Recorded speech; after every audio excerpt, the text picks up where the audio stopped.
fine. Then now, so we have completed the list tuple string, and today we are going to complete dictionary. So let's see dictionary.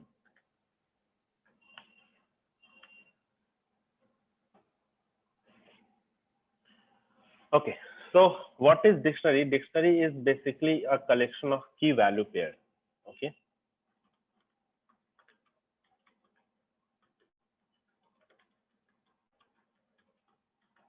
Fine. Now, so what is key and value? So let's say if you define a dictionary, so inside this you can, okay, so key value pair kept inside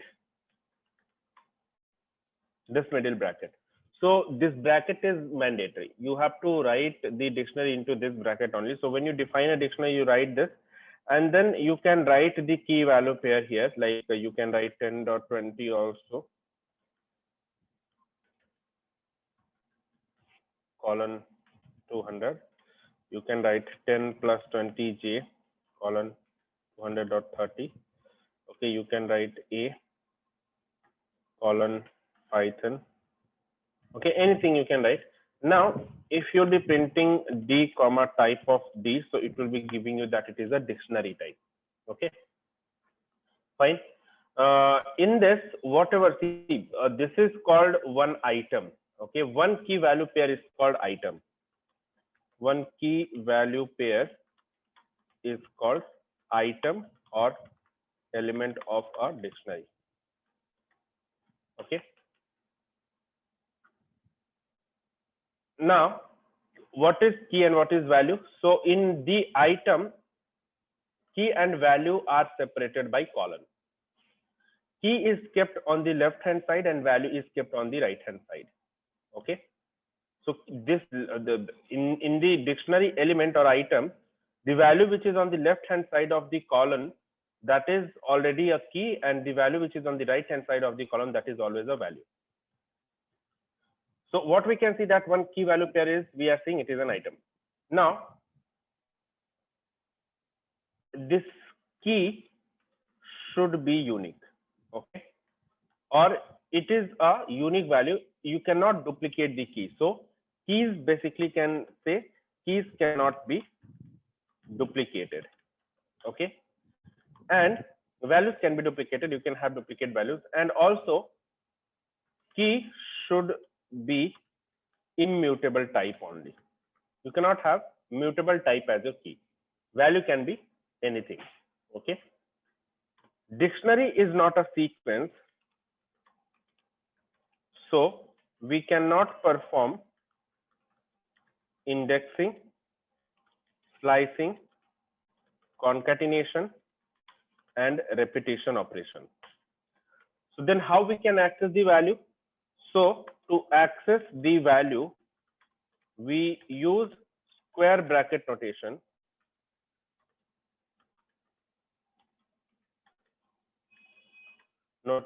And values are mapped with keys. Okay. So every value is mapped with a key. So if you want to access that value, you can pass that key inside the square bracket, and that will be giving you the value. Okay. Now, dictionary is mutable data structure. Fine. So you can modify the dictionary. So let's see first of all, what are the different ways you can create a dictionary. So as I said, let's discuss these properties. Key should be unique. Key cannot be duplicated. So if you have a dictionary which is having a duplicate key, okay, I'm going to have this dictionary where I'll be having true colon none. Okay. Now, if I will print this dictionary, then what you will find that in this dictionary, this one is replaced with none. This one was initially pointing to 100, but now it is replaced with none. Why? Because this true is interpreted as 1. I have already discussed true is considered as 1. So now if you will be having duplicate value, for example, let's say if I'll be having 10.20 colon 400. In that case, what will happen? You will see that this 10.20 is now updated with 400. So if you have the duplicate key, then whatever is the last value you have inside the dictionary, how the values are saved. They are saved into the tabular format. One table is formed, and in one table you will be having keys, and one table you will be having the values. So it will be coming from left to right. So first item will be kept into the table, then second, then third, and while updating, it will always check whether the key is already available. If the key is already available, then the new value will be updated into that particular key. So this true is considered as 1, and this having none value, so none got updated for 1. And this 10.20 is having 400, so 400 got updated to 10.20.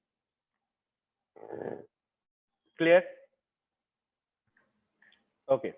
So whenever you create a dictionary, you cannot have duplicate values. If you try to keep the duplicate values, it will be updating with the most recent values. Okay. Duplicate keys basically.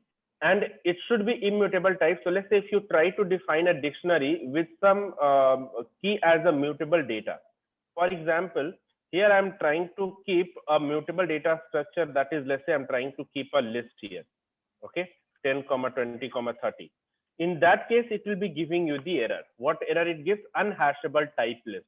So whenever you get this type of error, you can understand that whatever object you are getting, that is getting used as a key inside the dictionary. So it will be giving you the error. So you cannot use the mutable data type as your key. Okay. You cannot perform indexing slicing, but how we can access the values inside a dictionary? So let's say we have this dictionary, or let's say we have this dictionary. So if you want to access the values inside a dictionary, so what we can do is we can write print the square bracket notation. So see, in the list, the values are mapped to the index, and in the dictionary, the values are mapped to the keys.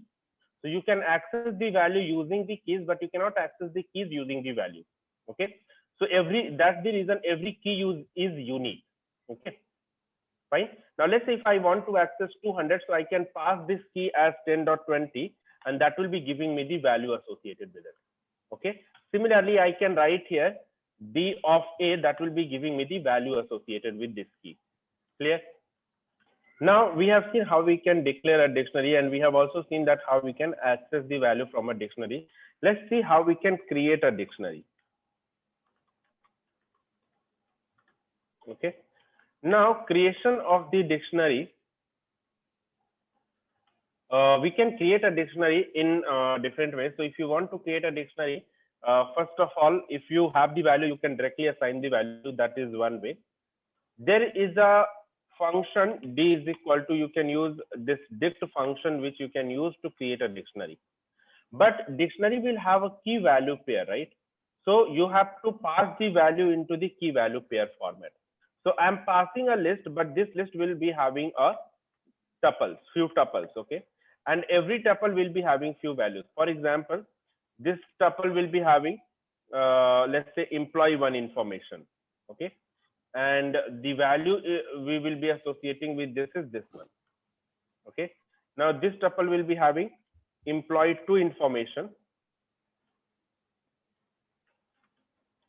employee 2 information, and this will be having these values. Okay, and this will be having EMP3 information, and this will be having these values where name will be MNO, and this will be 103. Execute this. Now if you'll be printing dictionary D, so it will be giving you this dictionary. Now what happened? So see, out of this tuple, it created one key value pair. This tuple has created second key value pair, and this tuple has created third key value pair. Okay, fine. Everyone, so you have to pass into this format. Okay, now let's say we have a list 1 is equal to, we have name, we have roll number, and we have section, and we have marks. Okay. Next, we have list 2 is equal to, we have ABC, roll number is 101, section is A, and marks is 80. Okay. Now, what we can do is we can pass this to list also, but these values have to be mapped accordingly. Name to the ABC, roll number to 101, section to A and marks to AT. So how we can do that? So we have a function called zip function, which we can pass here, LST1 and LST2. We can pass multiple lists inside this. If you will see this, so this returns the index-wise values are grouped together. Clear? So index by index values are grouped together. Clear? Now, can we pass this? So this zip object returns, this zip function returns a zip object. This is a generator. Basically, if you want to see these values, then you have to apply the list function here. Then only you'll be able to see the value. So if you want to get the dictionary out of it, so you can apply the dict function over this, and you'll be getting a dictionary object where name is the key and ABC is the value, roll number is the key, 101 is the value, section is the key, A is the value, and marks is the key, and AT is the value. So now we have passed this. See, this is the zip function which is having these values clubbed together. We are passing that to the dict function, and dict function is creating one dictionary out of it. So in this case, if I'll be passing, let's say, if I'll be passing dictionary function here, so what will happen? 1 will become the key, 4 will become the value, 2 will become the key, 5 will become the value, 3 key, and 6 value. So execute it, you will be getting this value. Okay, 1 4 2 5 3 6. Clear? Fine. So this is one way of creating the dictionary. And there is another way of creating the dictionary using eval. So eval input, in that case, you can pass a dictionary to the input function, and that will be automatically converting it into the dictionary type. So you have to pass it into the square middle bracket. Okay, execute this, and what it will show that, let's say if you pass 1 colon 100, 2 colon 200, 3 colon 300, and so on. So this will be creating a dictionary type. Clear? Okay. So now let's see how we can perform few operations on the dictionary. Okay. So we have seen how we can access the value, right? Let's say if we have this dictionary, and if we want to access the value,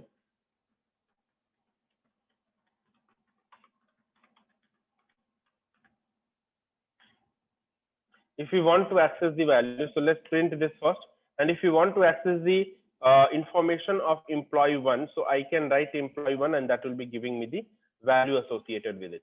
What if I'll be writing employee 4, then this key is not available, right? So it will be giving me the key error. Okay.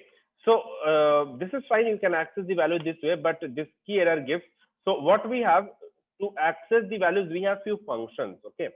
So we have a function called, so let me first see what all functions we have. So dir of dict we can write, and that will be giving me a set of functions here.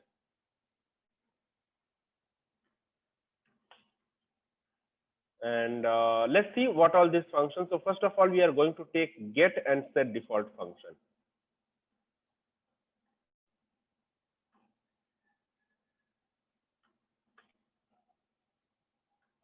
Okay. Now this get and set default function. So let's say if I want to get the value, so we will be writing d dot get function, and inside this we can pass the key. So for example, I'll be passing the employee 1. This employee 1 key is available. So if the key is available, it will be giving you the value associated with it. Okay.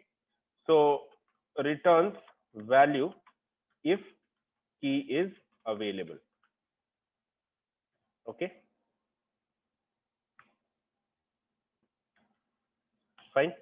Now, what if the key is not available? Print d dot get. I'm writing here emp1, emp4. So it will return none. Okay.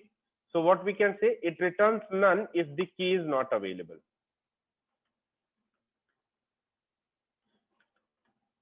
Okay. Why? Because there is a default attribute inside this which is set to none, because default is equal to none. Okay. So we can we set the second argument as something? So what will happen? Let's say if I'll be writing d dot get, and I'm writing employee 4, and here I'm writing this key is not present. In that case, what it will be doing?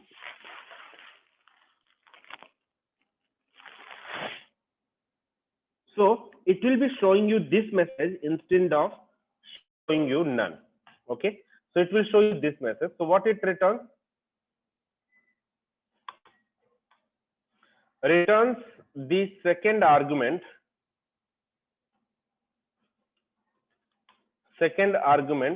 which is provided if key is not present. Okay, fine. If key is not available. Okay, otherwise, let's say what if the key is available? So let's say if I'm writing employee 1 and this, so it will return the value.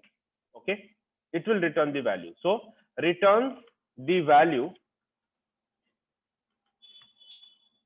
if key is present.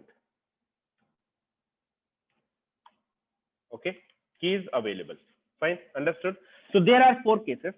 One is without the second argument. 2 cases is without the second argument. If you are not passing the second argument and if key is available, then it will be giving you the value, and if key is not available, it returns none. Now the second case is you can pass the key and the second argument also, and if key is available, it will be giving you the value, and if key is not available, then it will be giving you the second argument whatever you have passed, if key is not available. Fine. Now, so if you will see after all these operation in this when you are using get method, in all these cases dictionary is not updated, dictionary is as it is. Okay, there is no any key value pair or anything is added to this. So what is set default function? Set default function is similar to the get. So what you can do, you can use the same thing.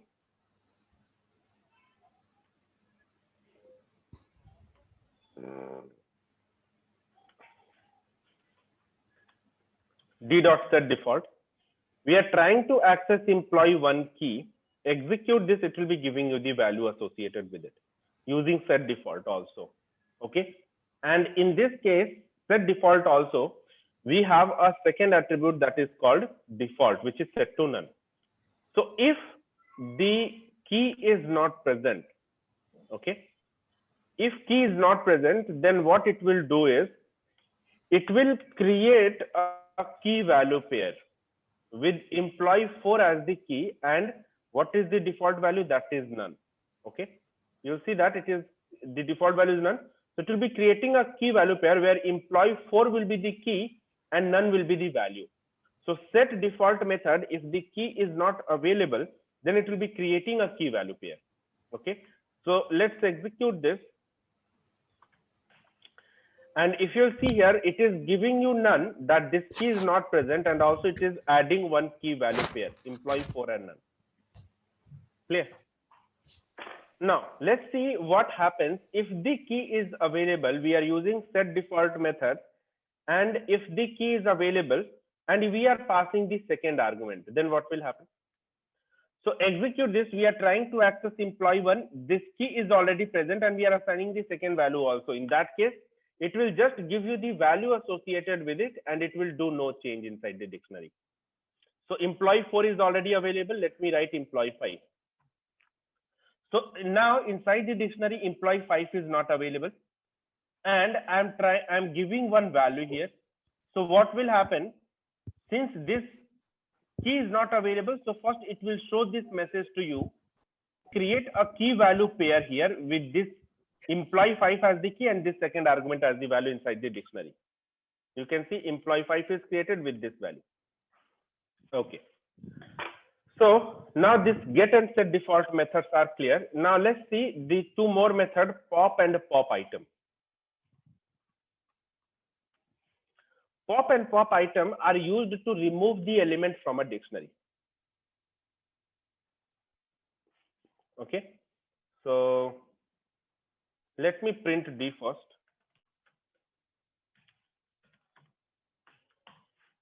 Where we have employee 4 and employee 5, right? What I'm going to do is I'll be writing pop. Pop method takes one key. What key you want to remove? Okay. So if you are writing a key which is present, so what pop method does, removes the key value pair and returns the value associated with key.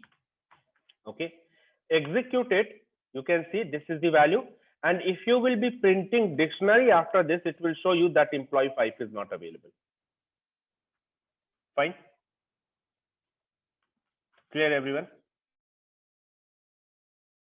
Let's say if you will try to remove a key which is not present, EMP6, then it will be giving you the error. EMP6 is not available.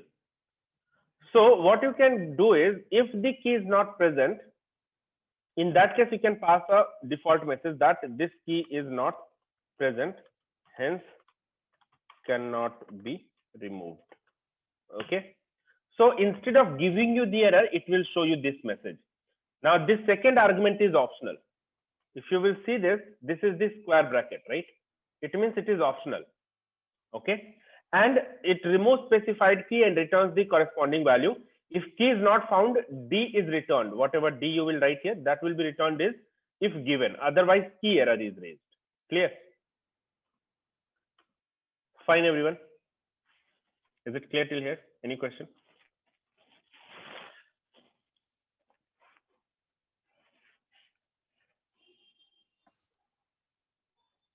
Okay. Now, let's see what pop item does. So inside print d dot pop item, and if you see the definition, it does not take any value. It removes and returns some key value pair as a two tuple, but raise key error if D is empty. So it will be removing some key value pair from the dictionary. Okay, d dot pop item. As of now, inside the dictionary we have employee 1 to employee 4. So when you will be applying d dot pop item, it will be removing some key value pair, and what it returns? It returns key value pair in the form of tuple. Execute this, you will see that employee 4 and none are removed from the dictionary. Okay, fine. Now if you will print this dictionary, it will show that employee 4 is not available. Fine. So pop item does not take any argument. By default, it will be removing any key value pair from the dictionary.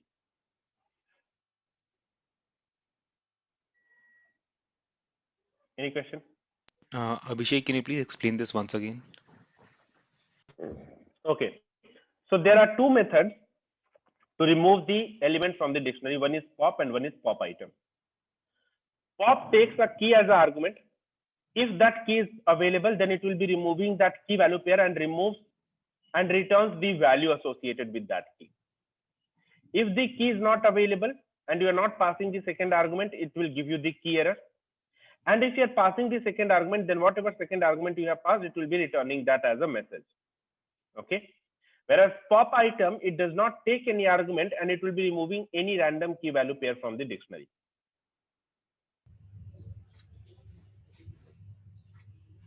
Okay, fine. So this is about pop and pop item. Now let's see, there is an update method. Okay. Now what this update method does, so update method, you remember extend method. Update method is similar to that extend method. Okay. It updates one dictionary into another dictionary. Updates one dictionary to another dictionary. Okay. And similar to extend method. Okay. Now let's see that. For example, let's say we have this dictionary. Let me take this dictionary.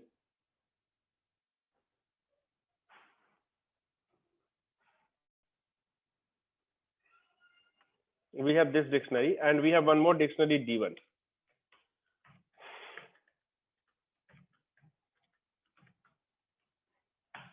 Now let's say if I want to update D1 into D2, update D1 into D. So how we can do that? We can write D dot update. We want to update D1 inside D. We'll be writing D dot update D1.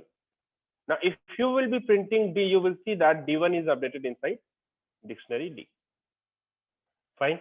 So basically, D1 is also a dictionary, D is also a dictionary. So now D has this key value pair added inside the D, which is from D1. So this is about update method. Now let's say item, keys, and values. Okay.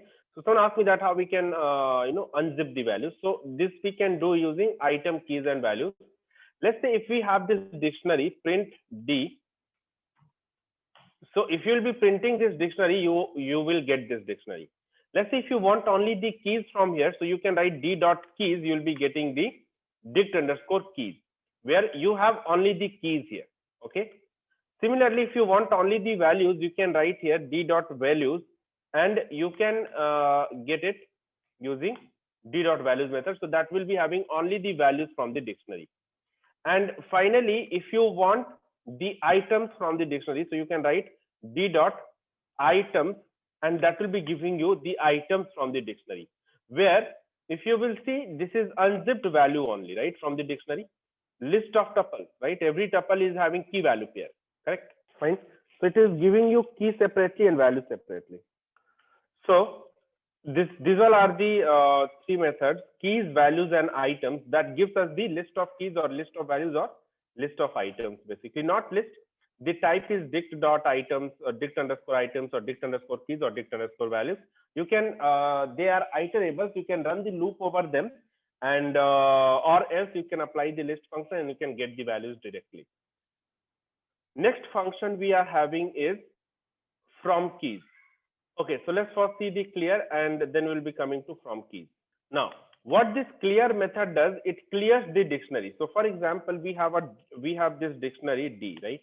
So clear method clears the dictionary or deletes all the elements from the dictionary.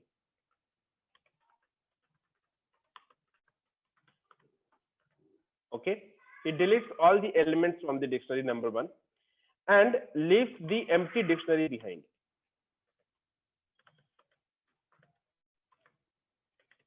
Okay, it will be leaving the empty dictionary behind.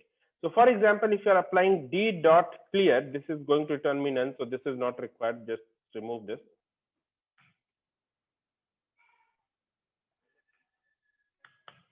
So if you will print d after this, that will show you that it is an empty dictionary.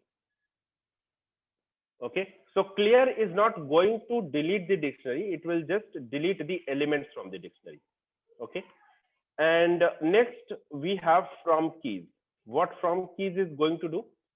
So from keys is going to create a dictionary. So for example, let's say if we have d is equal to an empty dictionary, so d is equal to, we can write d dot from keys, and here we can pass any iterable object. You can see this is the iterable object, right?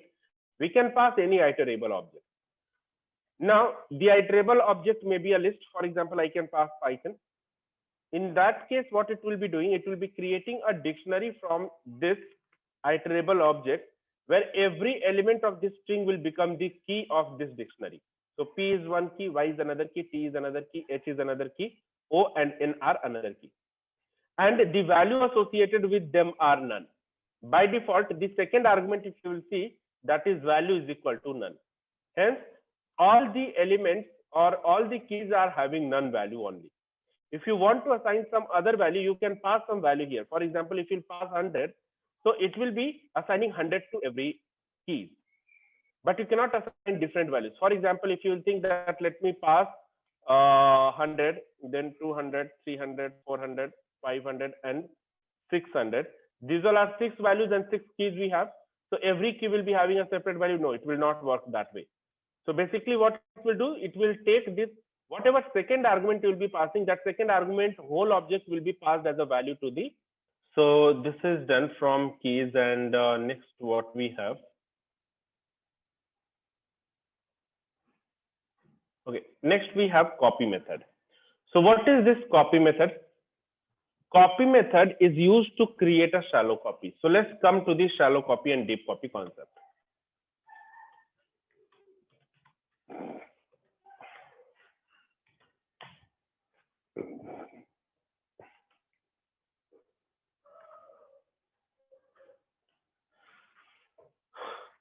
Now, what is shallow copy and what is deep copy? So shallow copy and deep copy, let's say if we have, let's understand first what is aliasing. Let's say we have list. So first of all, the shallow copy and deep copy concept is available for the mutable object or applicable only for mutable object. Okay, fine. It means applicable for list and dictionary. Okay, fine. Now, so I'll be giving you the example of list. You can check it with the dictionary also. Okay, so let's see what happens in the list. Let's say we have a list is equal to 10, 20, 30, 40. Okay, and we have LST1 is equal to LST. So if I will be writing LST is LST1, and if I'll be writing LST equal to LST1, which one will be true, which one will be false? And ID of LST1.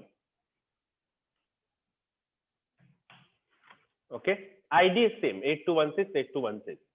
So in this case, this 2 will be true, right? Okay. Now, in the case of aliasing, we create a different name for the existing object. Clear? So basically, what we are saying here, that one list object is already available, and that list object we are giving another name to that. For example, let's see if you will do it here. So let's say a list is available here.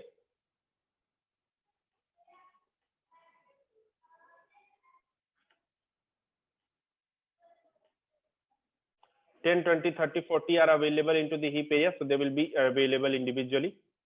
Okay. So basically, what is happening? This is the list object. The ID of that is X. Okay. These all are in the heap area. So this is the list object, and they are pointing to this object individually. Now, when you wrote LST1 is equal to LST,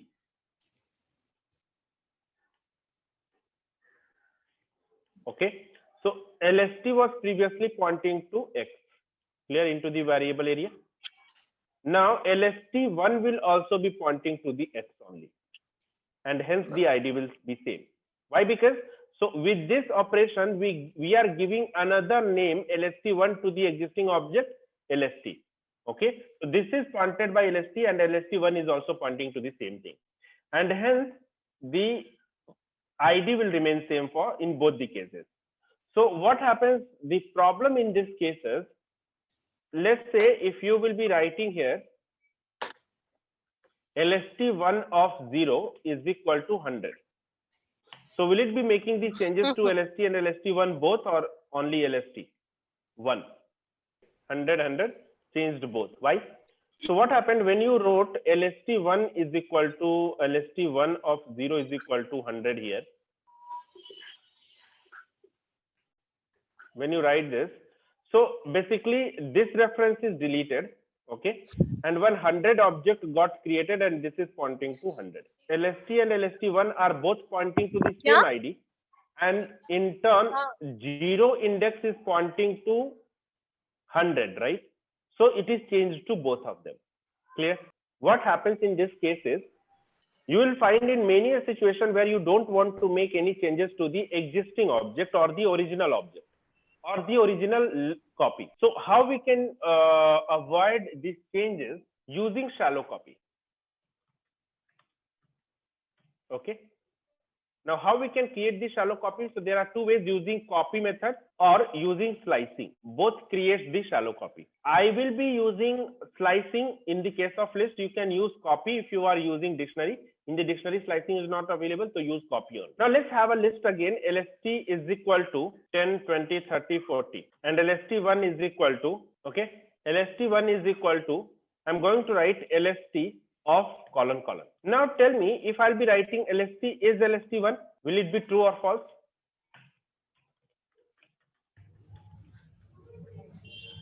So in this case, if you will be executing it, you will see that this is false, but this is true. Why? This is content comparison. So content is same in both the cases, LST and LST1. This is true, but this is different. Why? Because ID is different. So if you will find here, let's say if you will be writing LST, ID of LST and ID of LST1. So in this case, you'll find ID is different, 61522488, and hence it returns false. Clear?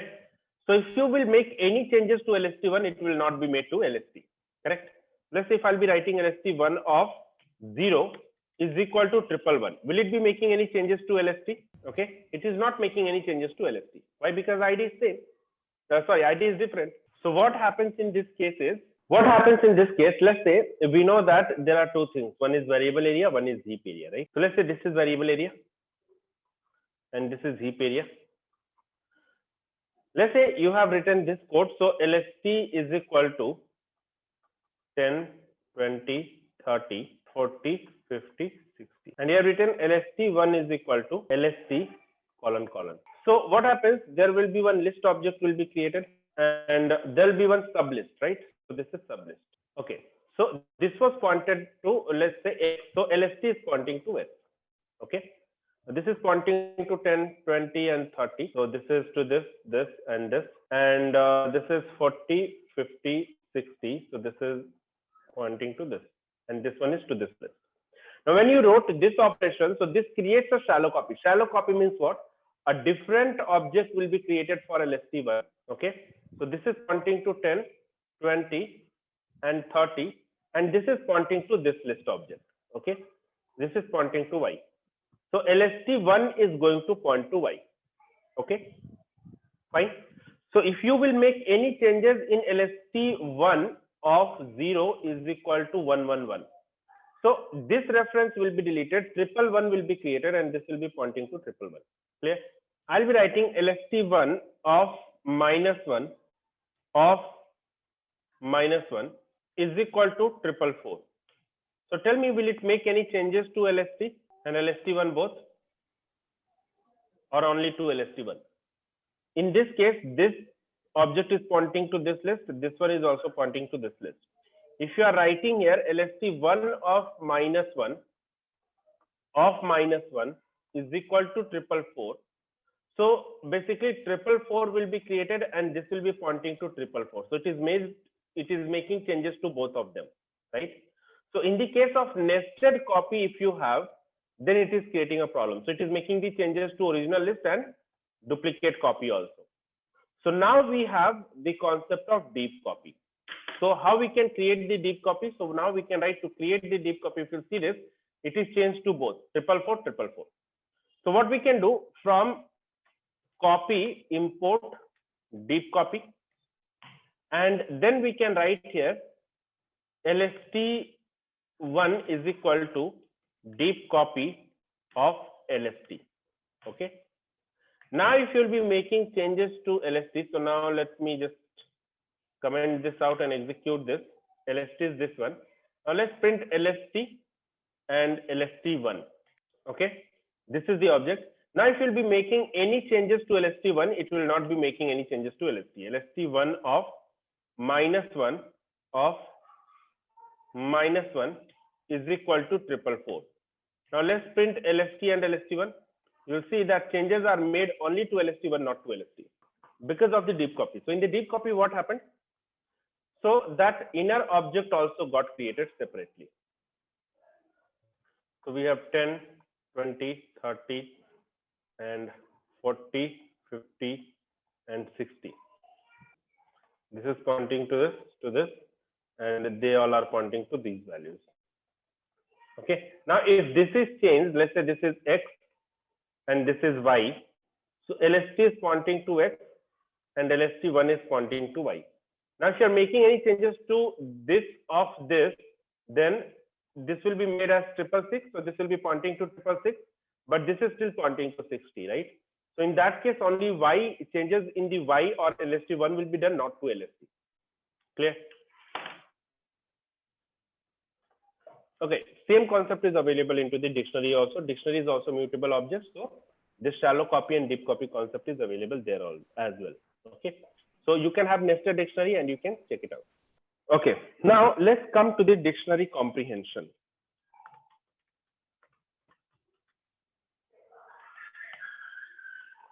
So dictionary comprehension is basically We have seen the list comprehension. List comprehension creates the list. Dictionary comprehension is also similar to the list comprehension, where first we have to write this bracket, then the expression, then the loop, for loop, and then the if condition.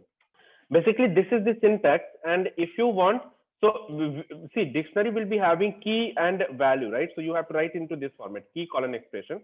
So for example, let's say if I want to create a dictionary, okay, so I can write here the keys and value pair. So what I want, I will be creating a dictionary of all square of all the values between 1 to 10, which are even number. Okay, and the number will be the key and the square will be the value. So how I can do that? I will be writing I colon I to the power 2 for I in range. I'll be writing 1 comma 11, and here I'll be writing if I percentile 2 equal to 0. Okay, we have got the square of all these things. Okay, so see, this dictionary comprehension and list comprehension are mainly useful in creation of the list if you have simple list or simple dictionary to create. Going forward, when we will be going to the pandas and we have to set the indexes, we will find one of the use where we have to provide the explicit index to the existing data frame. Okay, so we will be using this list comprehension or dictionary comprehension there. Okay, so you can find the use of it. And apart from that, there are like if you find anywhere the use of list comprehension, dictionary comprehension, you should use it. This is basically it basically tells about you that how you know how good you are in your concepts or in your learning, and it is recommended to use this comprehension concept if it is possible. Okay, see, if you can do the same thing with the loop and with the loop comprehension both, so it is better to go ahead with the loop comprehension. Okay, or basically the dictionary comprehension or list comprehension. Any question? In the dictionary, we have completed the dictionary. Now we'll be going to the function. So let me know if you have any question till here.